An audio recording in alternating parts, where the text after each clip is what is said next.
老板，给我们来3碗面条，多加肉。这里只收人民币。什么币？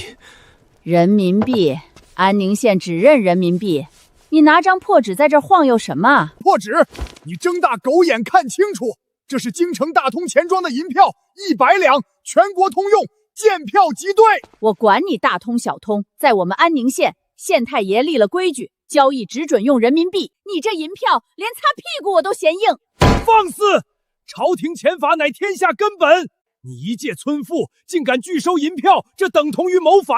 皇上，这个安宁县县令胆子可太大了，不仅拿了朝廷的300万两赈灾银，竟然还敢私自印钞。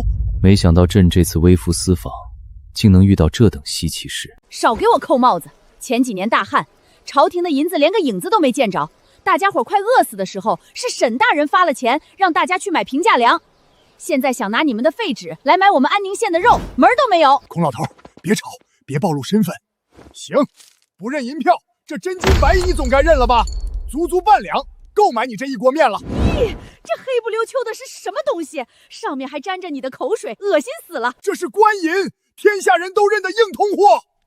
安宁县卫生管理条例第35条规定，未经高温消毒的金属货币极易携带霍乱、伤寒等病菌。荒谬！自古以来皆用金银交易，从未听闻金银能传播疫病。你这分明是强词夺理！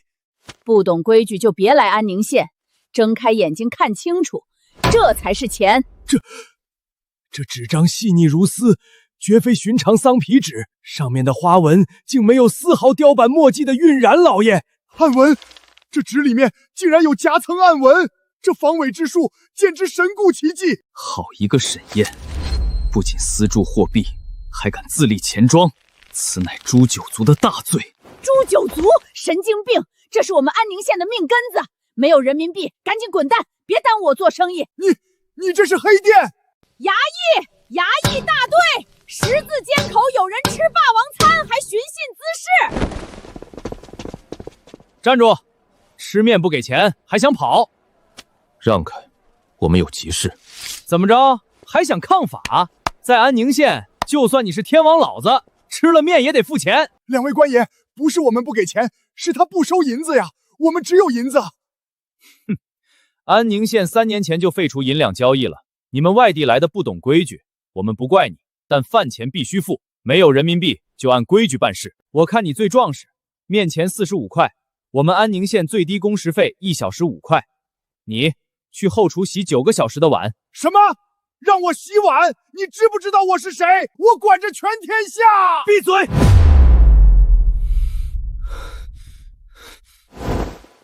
老钱，你去洗碗。黄老爷，我不能洗呀，我这双手是用来拿算盘拨千万两白银的，怎么能洗那些油腻腻的脏碗？洗不完，我扣你10年俸禄。沈燕，你个乱臣贼子，我老钱跟你势不两立。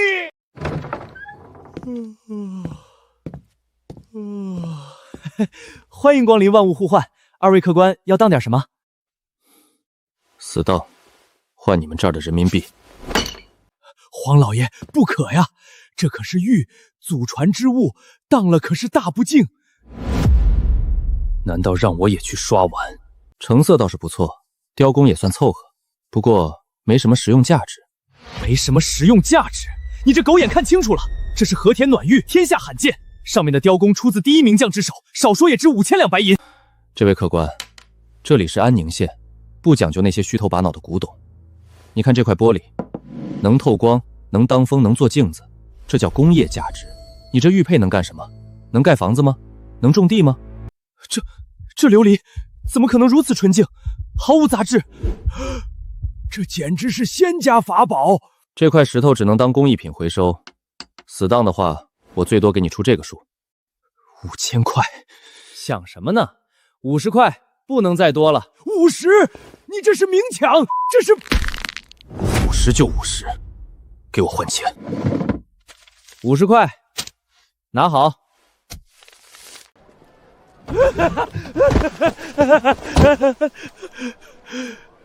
神迹，神迹呀！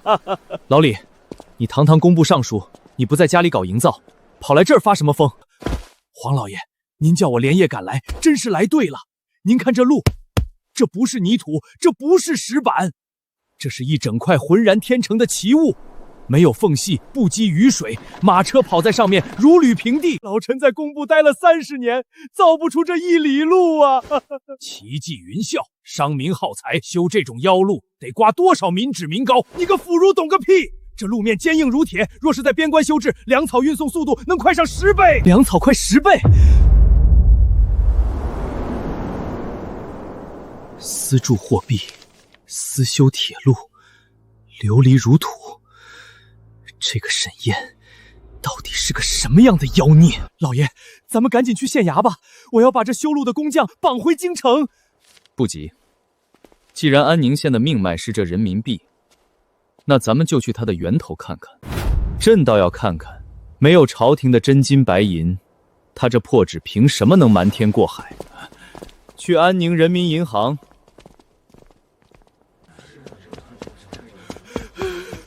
老爷，我洗了300个碗，他们才放我出来。闭嘴！让你看的东西看明白了吗？老爷放心，刚才洗碗的时候我都打听清楚了。这所谓的人民币根本没有朝廷的银库做抵押，纯粹是那个沈燕空选套白狼。空手套白狼，那这些百姓为何还把他当宝贝？这就是个天大的骗局。以我30年户部尚书的经验判断，这就是拆东墙补西墙的把戏。只要突然有大量的百姓来兑换实物，这银行瞬间就会崩盘。几位客官，看你们面生，是对咱们银行的业务有什么疑虑吗？疑虑？我是来揭穿你们的！你们这破纸背后连1两银子都没有，凭什么印这么多钱？这就是诈骗！这位客官慎言，我们人民币的背后虽然没有银子，但我们有粮本位和工业本位。哈哈哈哈！荒谬！粮食能当钱使，粮食会发霉，会生虫。看来客官是不懂现代经济学。安宁县拥有河西最大的水利枢纽和万亩试验田，县衙的粮仓里储备着足够全县百姓吃3年的陈化粮，这就叫绝对准备金。我们发行的每1块钱，都能在任何时候按照固定物价买到1斤粮食、1斤盐或者1块玻璃。只要安宁县的产能不断，人民币的信用就坚如磐石。这不可能，物价怎么可能固定？遇到灾荒，粮价必然暴涨。因为县太爷控制了所有的源头生产资料，私人不许囤积居奇，银行负责宏观调控。在安宁县，没有灾荒，没有灾荒。河西大旱3年，赤地千里，你敢说没有灾荒？外面的世界是赤地千里，但在安宁县的防风林和水利网内，年年都是丰收，不仅能自给自足，甚至还能向外倾销工业品，赚取你们那些真金白银。你们把印出来的废纸留在县内流转，把生产出的食物卖到外面换真金白银，剪刀差，这是纯粹的剪刀差掠夺。长此以往，大萧国的银子全都会流入安宁县，国库会被他抽干的。老钱，你怎么了？别发疯啊！不费一兵一卒，就能吸干朝廷的国库。走。老爷，去哪儿啊？去城外，去试验田。朕倒要看看，他凭什么敢夸口说自己有吃不完的粮食？奇迹玉树，全都是奇迹玉树。这安宁县不仅钱财来路不正，连人心都坏了。商贾横行，满口利欲，这还是我大萧的天下吗？孔老，你又发什么疯？黄老爷，国之根本在于教化。这县城繁华是繁华，但老朽一路走来，竟没听到一家私塾有诵读圣贤书的声音。若是百姓不通道理，不遵礼教，就算有再多的钱粮，也必然生乱。孔老头说的对，这沈燕搞出这么多邪门歪道，根子肯定烂了。咱们去学堂看看，只要抓到他不敬先师、教唆谋反的证据，照样能办了他。我看你们是嫉妒，能修出这种神仙路的人，教出来的能是凡人？别吵了，前面就是安宁县第1小学。既然你们不死心，咱们就去会会这安宁县的教书先生。我倒要看看他沈燕能把学生教成什么样。有辱斯文，教书不坐在明堂之上，竟带到这泥地里胡闹。那木头架子是什么刑具吗？季生，听听他在讲什么。同学们，昨天我们讲了阿基米德，讲了沈大人提出的杠杆原理。谁能告诉我，如果我想用100斤的力气撬起1000斤的重物，应该怎么做？我知道，延长动力宾，缩短阻力宾。只要给我一个足够长的支点，我连县衙都能撬起来。回答完全正确，加2分。狂妄！黄口小儿竟敢妄言教起县衙，这是大逆不道，这是乱臣贼子！孔老，回来！你是何人？竟敢在此妖言惑众！圣人云：子不语怪力乱神。你教孩童这些歪理邪术，对得起孔孟之道吗？老人家，你是谁啊？翻墙进来的？保安！老朽乃是京城来的大儒。我来问你，你教他们这些破木头架子，能让他们懂得精忠报国吗？能让他们懂得孝悌忠信吗？老爷爷，你连杠杆原理都不懂，还敢自称大儒？黄口小儿！老朽倒背《论语》时，你还在穿开裆裤。我问你，背圣贤书能治国平天下，你学这破木头能干什么？老爷爷，看好了，这叫省力杠杆压水井。我一个8岁小孩，不用挑水就能灌1亩地，这多出来的粮食能养活3个灾民。请问老爷爷，你背一句《论语》能变出半斤小米吗？这不过是奇技异武，农事自有农人去做，君子远庖厨。老先生，你的思想太落后了。我们沈县令说过，科学技术才是第一生产力。连饭都吃不饱，跟灾民讲孔孟之道，灾民只会把你煮了吃。荒谬！荒谬绝伦！老朽再考考你们，既然你们不学4书5经，那民生教化你们懂吗？你且说说，若遇荒年，肉价飞涨，百姓吃不起肉，当如何用圣人之道安抚民心？遇到荒年还要用圣人之道安抚，直接解决母猪的产后理问题不就行了？母猪的产后护理，这成何体统？根据沈大人编写的《安宁县畜牧指南》，母猪产后极易发出沉热和缺乳症，只要保持圈授通风，用高锰酸钾溶液消毒，并投喂发酵饲料，母猪的存活率就能提升80%。母猪活了，小猪就多，肉价自然就降下来了。这不比你站在街上念经管用？说得好，全班鼓掌。礼崩乐坏，大萧要亡了，斯文扫地呀！先生莫怪，我家老太爷脑子有些糊涂，我们这就带他走，赶紧带去县医院看看脑外科吧。同学们，我们继续讲滑轮组如何提升筑城速度。滑轮组省力杠铃，若是将此法用在城墙修建上，工期能缩短1半。神人，这沈燕简直是鲁班在世！你别乐了，你没看黄老爷脸都黑了吗？这沈燕连孩童都洗脑了，这是要彻底推翻朝廷的根基呀！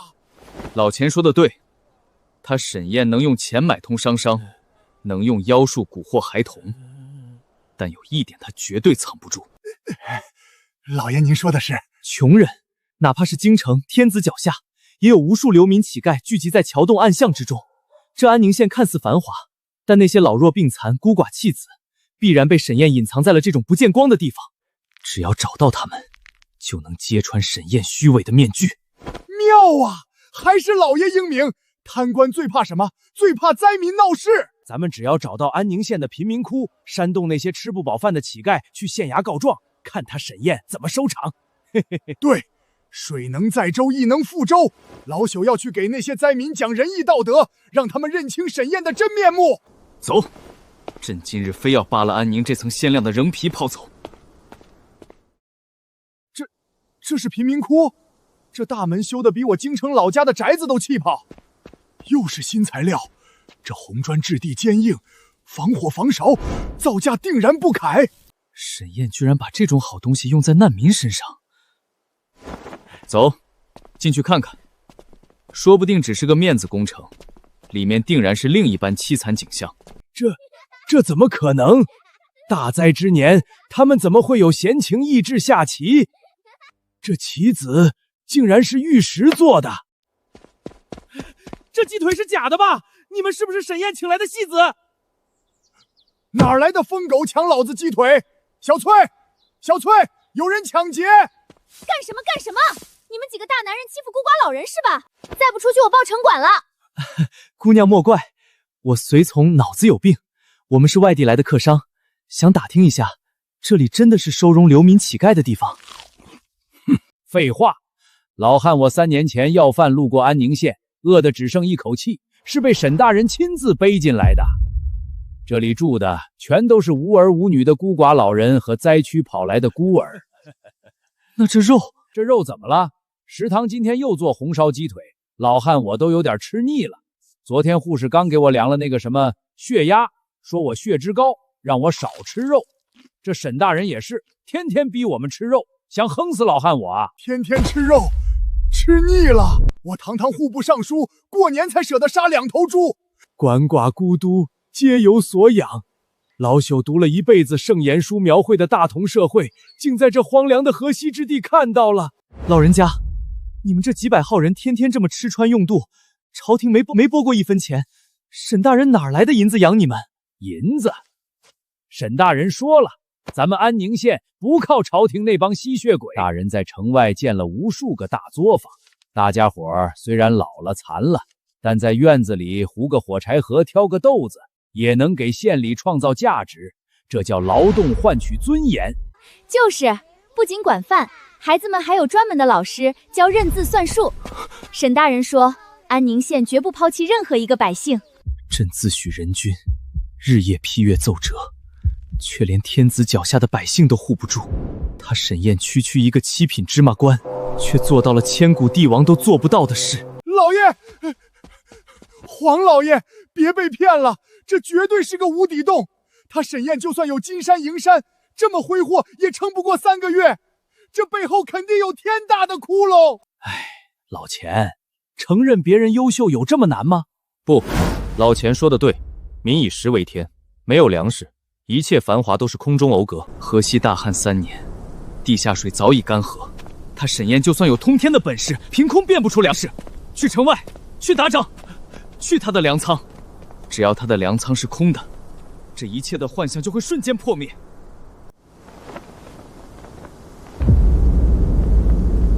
啊，那是什么山峰？为何如此平整光滑？老天爷啊，那不是山，那是用水泥浇筑出来的通天巨塔，这得用多少钢筋，多少水泥？这是奇迹，这是神迹啊！不可能，这绝对是障眼法。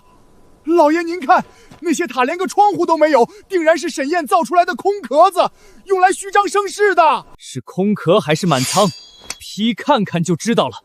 随我下山，今日朕要亲自查验安宁县的底库。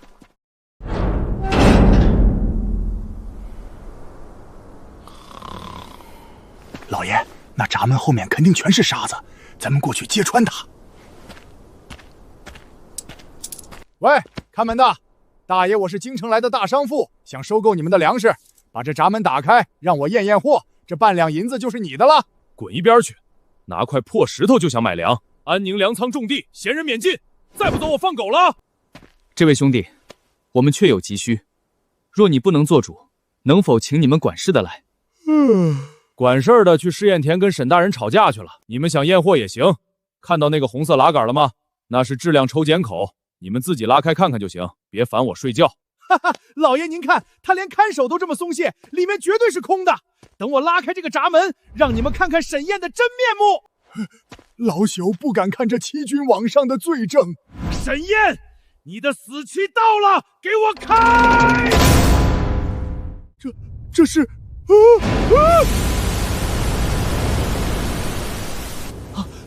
老钱，老钱，快救人！这粮食太重了，能压死人的。真的，全是真粮。这成色，这饱满度，比皇宫供奉的贡米还要好。天佑大萧，天佑大萧啊！有此等神粮，天下再无饥款。这只是一座塔，放眼望去，这里有72座这样的粮塔。兄弟，这72座粮仓里，装的全是这种粮食。想什么呢？怎么可能全是粮食？老爷，我就说吧，只有这一座是满的，其他的都是掩人耳目的空壳子。这一排24座装的是水稻，后面那2排装的是小麦和高粱，最角落那10几座有特殊通风口的，装的是过冬的大白菜和土豆。唉，沈大人最近正发愁呢，杂交稻产量太高了，旧粮还没吃完，新粮又要下来了，这72座粮仓都不够用了，正盘算着要不要把多出来的粮食拉出去喂猪，或者低价贱卖给隔壁县。喂猪？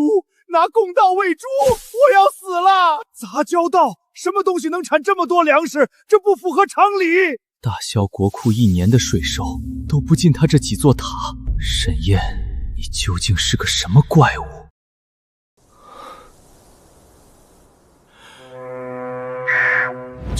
这是水稻，这秸秆快赶上我大腿粗了。这稻穗上的谷粒怎么比花生米还大？障眼法，绝对是障眼法！不是障眼法，根系扎实，土壤湿润且充满异香。这下面埋了什么肥料，竟然能催生出此等神物？老人家，干啥的？没看见正忙着秋收吗？别踩了我的田埂，踩坏了沈大人非扣我工分不可。这田里的作物到底是什么？为何长得如此高大？亩产能有多少？城里来的土包子吧，这叫安宁3号杂交水稻，是我们沈大人带着我们在大棚里培育了整整3年的宝贝。至于产量嘛，产量能有多少？我掌管天下粮仓30年，江南上等水田，风调雨顺之年，亩产300斤已是极限。我看你这稻子虽然大，但估计是空壳子，亩产顶多400斤。400斤？你瞧不起谁呢？竖起你们的耳朵听好了，这片试验田亩产保底3500斤。3500斤？哈哈哈哈哈！你个老疯子，你怎么不说亩产3万斤呢？牛皮都吹破天了。黄老爷，这人绝对是沈燕找来的托。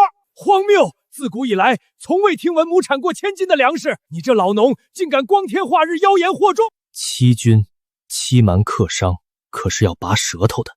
你可知3500斤意味着什么？这意味着，只要有1万亩这种良田，就能养活10万大军。什么拔舌头？在我们安宁县，一切拿数据说饭。不信是吧？马上就要开镰收割了，你们自己睁大狗眼看清楚。第一小队准备收割，把新造的脚踏式脱粒机推上来。今天必须给这几个乡巴佬上课。开镰！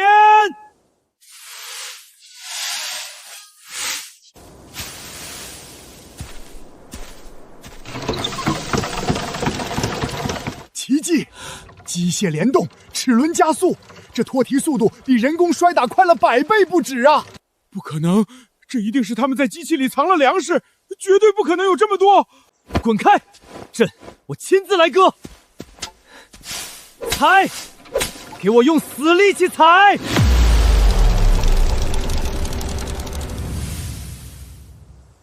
上大秤，当着这几个外地人的面，一筐一筐的称，让他们死个明白。第一筐80斤，第2筐82斤，第3筐79斤，第50筐81斤。除去竹筐皮重，1亩地实收重用3560斤。3500斤，3500斤。先帝呀，您若在天有灵，看看这粮食吧，大萧有救了，天下苍生有救了。大旱3年，饿殍百万，朕日夜祈求上苍降雨，上苍不应。如今这安宁县令竟用这区1亩地给朕变出了3500斤的救命粮，这哪里是安宁县，这分明是大萧朝的江山社稷图。看清楚了吗？那条大河以前每年泛滥，淹没良田，旱季又彻底干涸。那大河之上竟然横亘着一座如巨龙般的水坝，水坝后方是一个宛如内陆海般的巨大水库。哈哈哈哈！那是沈大人征发全县劳力，耗时3年修筑的安宁1号大坝，用的是最新型的钢筋水泥。水库里的水通过那些大风车带动的水泵抽进主渠，再分流到上百条支渠，覆盖了整个河西。难怪大旱3年还能种出水稻，他竟然把一条江给拦腰截断了。这得花多少银子？500万两，1000万两。国库这20年来给河西破了多少赈灾银？辉煌老爷，20年来累计下发河西赈灾款、水利款共计3000万两白银。3000万两，朕给了3000万两。河西的卷宗上年年写的都是赤地千里，颗粒无收。如果卷上写的是真的，那下面这些东西是鬼见的吗？瞒天过海，有人在欺君。这安宁县明明已是人间天堂，奏折上却将其描绘成人地狱。皇老爷，若是朝廷知道安宁县有此等高产良种，有此等鬼斧神工的基建，定会大加封赏。不，沈燕为何不上报？难道他真的想拥兵自重？如果沈燕要造反，他大可切断河西粮道，直接挥师监京。他没有这么做。是有人截留了所有的奏折，是有人把这3000万两赈灾银全吞了，并且这个人还想把安宁县当成他自己的后花园，永远瞒朕。回客栈，马上联络锦衣卫暗桩。朕要知道这20年到底是谁在蒙蔽圣听。老爷，锦衣卫的暗桩靠谱吗？这安宁县连个乞丐都是沈燕的死忠，万一暗桩被策反了，锦衣卫只对朕负责。闭嘴，等着。臣锦衣卫指挥使聂颖叩见皇上，万岁万岁万万岁！免礼。聂颖，朕让你查的河西真实卷宗，查到了吗？臣动用了潜伏在户部和兵部的所有最高级别案线，终于查清了河西贪腐的真相，请皇上过目。崇明3年，拨银150万两，实到河西10万两；崇明6年，拨银300万两，实到河西5万两。好得很，3000万两白银，真正落到河西的不足50万两。皇上饶命！臣身属户部，竟不知下面的人贪墨至此，臣万死！这是什么？回皇上，这是臣从京城首府赵崇山府邸密室中截获的通信。首府赵大人，他可是3朝元老、清流领袖啊！清流领袖，哈哈哈哈哈！你自己看，你口中的清流领袖，不仅联合兵部尚书、盐铁使截留了全部赈灾银，他还早在5年前就知道了安宁县的变化。这信上说，让安宁县令沈燕继续发展，待其粮仓丰满、工坊成熟之时，便随便安个司驻委的谋反罪名，派大军剿灭，将其财富与秘方全部冲入私囊。养猪，赵崇山是把整个安宁县把沈燕当成了一头养肥的猪，等猪肥了，就一刀宰了过年。也就是说，沈燕搞出这么大的产业，不仅没花朝廷1分钱，反而随时面临着京城派来的屠刀。沈燕用区50万两和安宁县的泥腿子打造了一个盛世，而朕的首府用2950万两打造了一个随时准备吸干这个盛世的黑洞。聂颖，臣在。赵崇山现在有何动作？朕离京微服，他不可能没有察觉。皇上明鉴，赵崇山察觉皇上失踪，已经断定皇上来了河西。他以河西暴乱、保护圣驾为名，私自调动了京城外的3万大军，由他的亲信兵部侍郎率领，正日夜兼程向安宁县赶来。3万大军，他这是要造反！他不仅要收割安宁县，还要趁乱把皇上……弑君夺权，好狠毒的心肠！皇上，安宁县虽然富庶，但只有几百个连刀都拿不稳的城管。3万正规军一到，这沥青路、这玻璃房、这72座粮仓，全都会化为焦土啊！大军还有多久到达？快马急报，大军距离安宁县已不足50里，明日正午必兵临城下。赵崇山，你敢动朕的江山，敢动朕的安宁县，朕诛你10族！老钱、李公、孔老，臣在。随朕去县衙，这天下是朕的天下，这安宁县是朕的安宁县，朕倒要看看他沈燕一个造奇迹的鬼才，面对3万屠刀，敢不敢跟朕一起杀出一条血路？开门！快开门！我们要见你们县太爷，有10万火急的军情。吵什么吵？什么10万火急的军情？没看见今天星期天吗？县太爷双休。双休？大军都要压境了，他还敢双休？你可知这安宁县马上就要血流成河了？告诉沈燕，京城特使求见，若是耽误了军情，安宁县满城百姓都得死。哼，京城来的，别拿块破铜牌子吓唬人。我们沈大人说了，今天就是天王老子来了也不见。他正在后院实验室里搞第5代化肥的配比，到了关键时刻，谁敢打扰，直接扔进茅坑里发酵。化肥重要还是命重要啊？3万大军马上就打进来了。大军？你们说的是城外那帮举着破旗子的叫花子兵吧？你说什么？大军已经到了！有病吧你？半个时辰前就到了，现在正搁城门口骂街呢。完了，全完了！我的琉璃房，我的大粮仓，全都要被抢光了！走，上城墙！朕要亲自督战，就算死，朕也要死在大萧的城头上！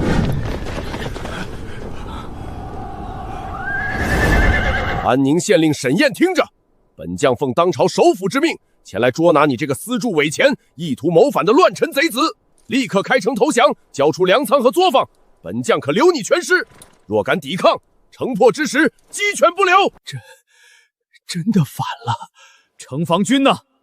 安宁县的城防军在哪里？你们怎么还不跑？敌人都杀到家门口了！跑啥？还没到下班时间呢，跑了扣全勤奖。谁呀？大清早的在外面狗叫，影响本县令做实验了，知道不？沈燕，大胆狂徒，死到临头还敢猖狂！弓箭手准备，给我放箭！妈呀！保安队长，把咱们的农用防御系统打开，赶紧把这帮苍蝇赶走，别耽误大家吃午饭。他疯了！他竟然主动开城门！安宁县第1民兵大队听令，让这帮京城来的土鳖见识一下，什么叫科技改变战争！开火！这是什么妖物？为何不用牛马也能自己动？放箭！给我放箭，射死这些铁王八！安宁县保安大队，第1排准备。哈哈哈哈哈！300步，你们的破火冲连100步都打不到，想吓唬本将？骑兵营，给我冲锋，踩碎这些铁王八！开火！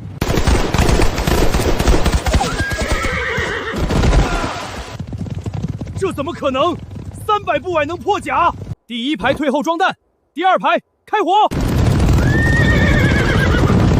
连射模式，自由开火，让这群古代人感受一下工业革命的震撼。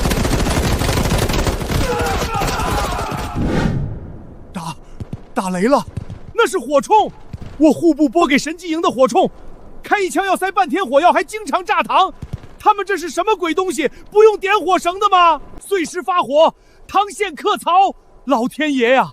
老臣在工部图纸上设想过无数次的东西，竟然在这个小县城被批量制造出来了。3万大军，3万正规军被500个泥腿子压着打，兵书废了，孙子军法废了。300步穿甲，连绵不绝的火力。若是这支500人的队伍放在京城，半个时辰就能打穿玄武门，把朕从龙椅上揪下来。沈燕到底是个什么怪物？他有此等神兵利器，为何不反？他为何不反啊？不许退！谁敢后退，杀无赦！给我顶住！下马，或者下地狱，你自己选。我投降，别杀我！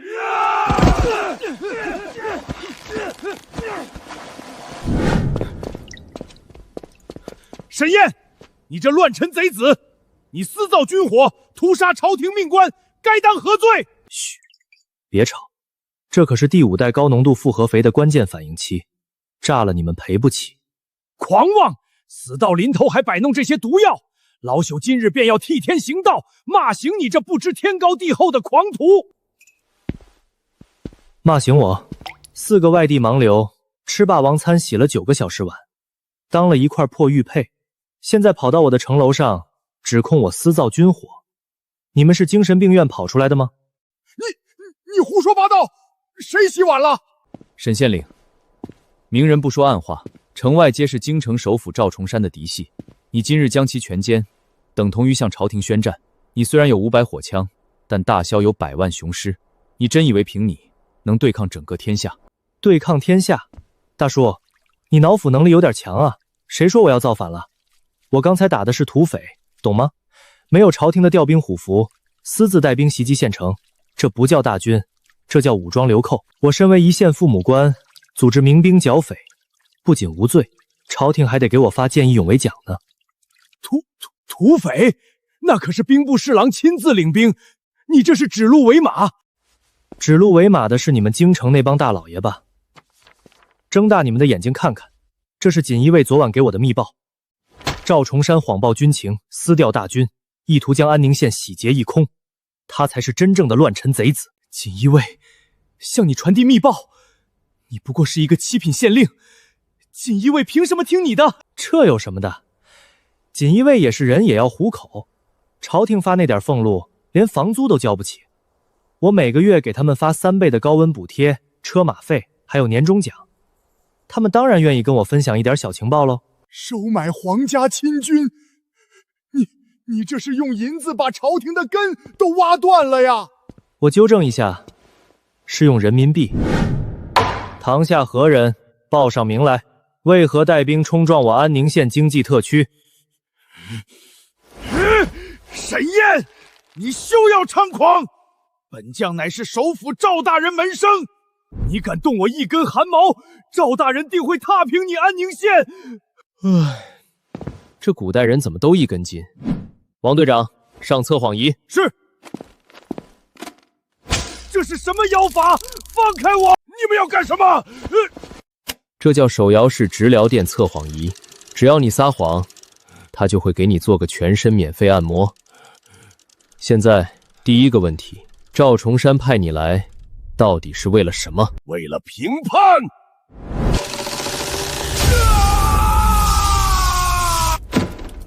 再给你一次机会，到底是为了什么？我说，是为了安宁县的粮仓和玻璃配方。赵首辅说，皇上失踪，天下大乱在即，只要拿下安宁县的财富和粮食，他就可以招兵马，自立为王。他还要把安宁县所有的工匠全部掳走，充当他的奴隶。孔老头，挺住啊！赵重山，好一个三朝元老，他竟敢谋逆！行了，口供录完，明天在县城广场公开审判，然后拉去挖煤。好了，叛军的事情解决了，现在该谈谈你们的问题了。我们有什么问题？这块和田暖玉雕刻的是皇家4爪蟒龙，只有皇室宗亲或天子近臣才能佩戴。你们吃面掏出来的碎银，底部印有户部官银的案记，一个自称教书先生却满口家国天下的大儒，一个精通算账对朝廷国库了如指掌的账房，一个对工程营造痴迷到疯狂的老头，还有你，一个气度不凡，动辄把朕天下挂在嘴边的领头人。萧彻老板，微服私访好玩吗？大胆狂徒，既然认出钱多多，还不赶紧跪下接驾！你私扣皇上玉佩，罪在欺君。不用演了，他若是有敬畏之心，就不会用那种口吻跟朕说话。沈燕，你是个聪明人，既然你知道朕的身份，为何不杀朕以绝后患，或者挟天子以令诸侯？杀你大萧，立马天下大乱，到处打仗，谁还来买我的精盐和玻璃？挟天子更没兴趣。我一天到晚搞研发，累得要死，哪儿有空去管你们朝堂上那些狗屁倒操的破事儿？你所求到底为何？你拥有天下最强的火器，最多的粮食，最富庶的城池，你难道不想做这天下共主？萧彻，你以为做皇帝很爽吗？天下饥荒，你要下罪己诏；国库空虚，你要看那些世家大族的脸色；外敌入侵，你连军饷都凑不齐。我想要的，不是坐在那把冰冷的龙椅上，我想要的是这个。这是什么土？这些横贯大江南北的黑线是什么？这是铁路，是用钢铁铺成的道路，只要建成，从京城到河西，原本需要1个月的路程，只需3天。萧彻，大旱、天灾、贪腐，这些都只是表象，大萧真正的病根是生产力太低。大家都在为了泥地里的那点粮食争个你死我活。只要把这套工业体系推广到全国，大萧的粮食将吃都吃不完，钢铁将堆积如山。到那时，赵崇山这种只知道趴在百姓身上吸血的贪官，连当绊脚石的资格都没有。这就是我为什么不烦你的原因，因为你需要我，而我需要一个稳定的外部环境来完成工业革命。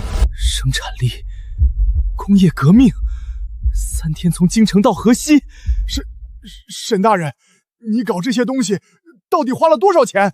朝廷的赈灾银都被赵崇山贪了，你哪来的启动资金？自己看。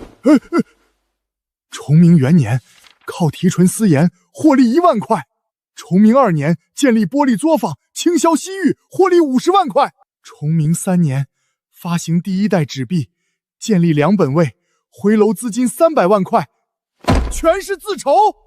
你用一个贫困县的资源，在3年内滚雪球滚出了一个国库。基操物六，主要是你们大萧的商业模式太落后了，纯粹的降维收割而已。好一个降维收割！沈燕，朕今日算是彻底服了。赵崇山以为把朕困在河西就能一手遮天，朕要立刻回京，朕要亲手斩下赵崇山的狗头。去吧，早点解决他，别耽误我往京城修铁道。这把枪送你了，6发装弹，近距离防身用，直接对准赵崇山的脑袋扣扳机就行。6发，足够诛他赵家6族了。老钱，李公，臣在。传朕密旨，调河西锦衣卫暗装护驾，带上安宁县的铁证，随朕杀回京城。大萧的天该换颜色了。沈县令，这是何意？朕微服回京，不宜声张。皇上，赵崇山在京城经营几十年，门生故事遍布朝野，禁军也有一半是他的人。你就带这3个老弱病残回去，人家关起城门就能把你包饺子了。狂徒，老朽虽然年迈，但也有铮铮铁骨，一口浩然正气，定能镇住那帮乱臣贼子。浩然正气能挡子弹吗？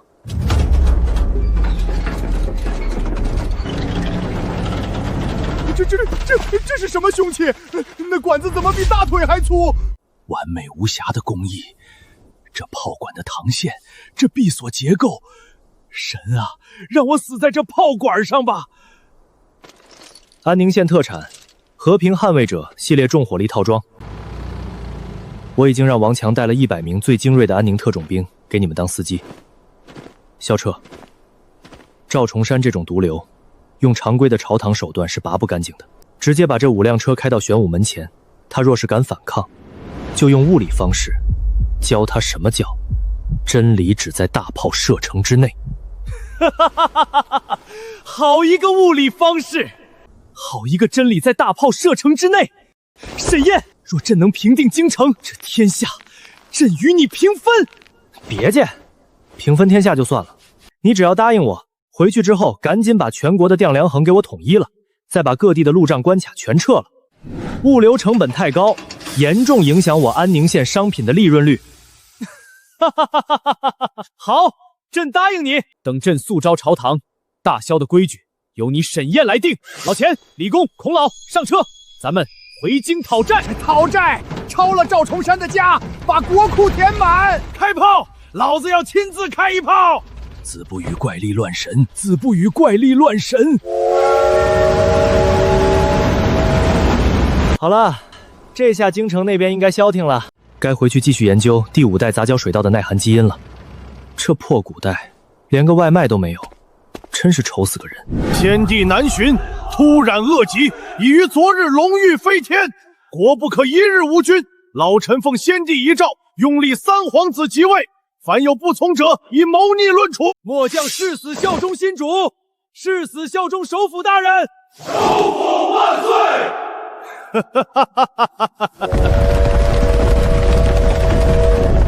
什么声音？地龙翻身了！这是什么工程器械？哪路反贼敢来京城作乱？放箭！王队长，距离600步，风向东南，给我把那座高台炸平，开火！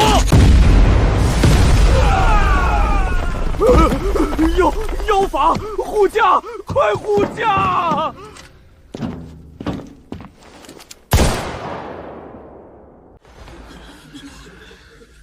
朕还没死，首府大人急着给谁戴孝呢？你是假的，萧彻早已驾崩。来人，杀了这个假冒天子的狂徒！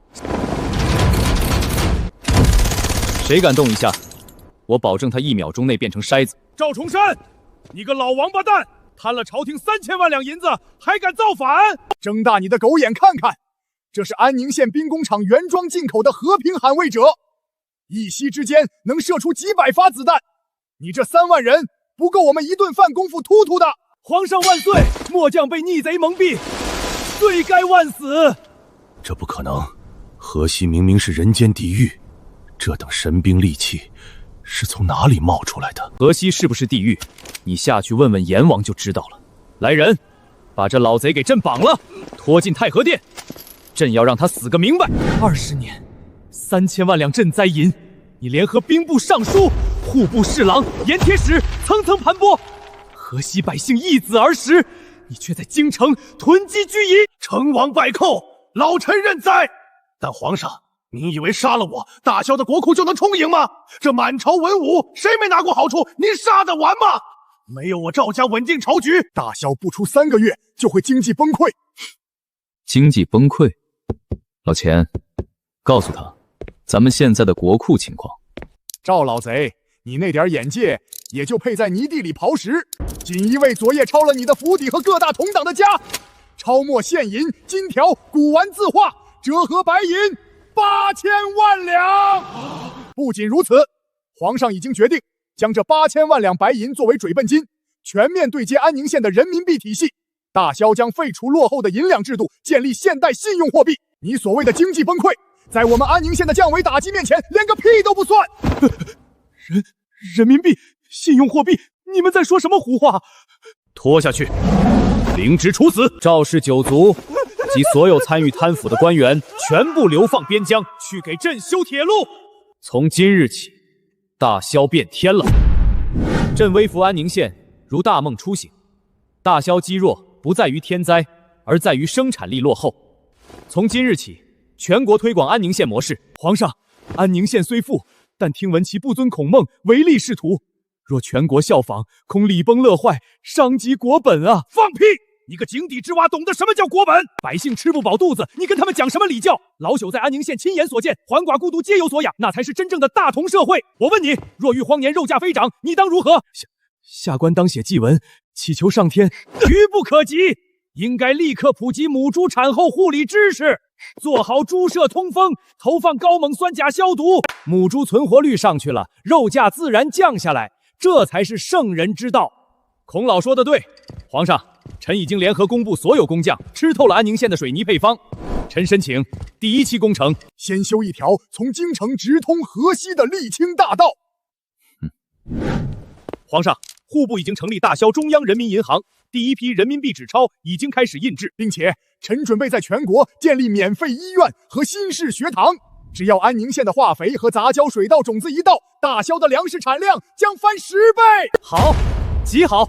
我大萧有你们这等卧龙凤雏，何愁工业不兴？这一切的功劳皆系于一人之身。传旨，重赏安宁县令沈燕。沈燕有擎天宝教、重塑国邦之绝世大功，朕决定给他3个职位任选其一：第一，入京接替赵重山，任内阁首辅，百官之首；第二，兼任户部与工部尚书，掌管天下钱财营造；第三，封异姓王、河西王，世袭罔替。李公，无线电接通了吗？沈燕怎么说？他肯定激动坏了吧？皇上稍等，接通了，接通了！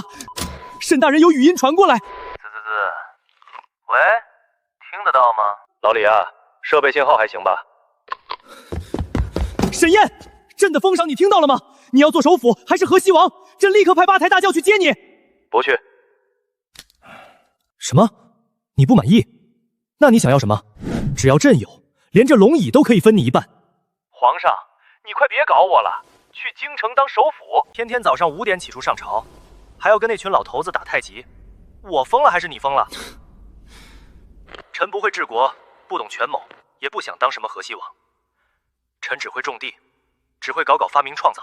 官场多我一个不多，但大萧的田地里少我一个，就会有成千上万的百姓吃不饱饭。皇上，你的心意我领了，你把贪官杀了，把路修好，把阻碍商业的破规矩废了，就是对我最大的封赏。好了，不说了。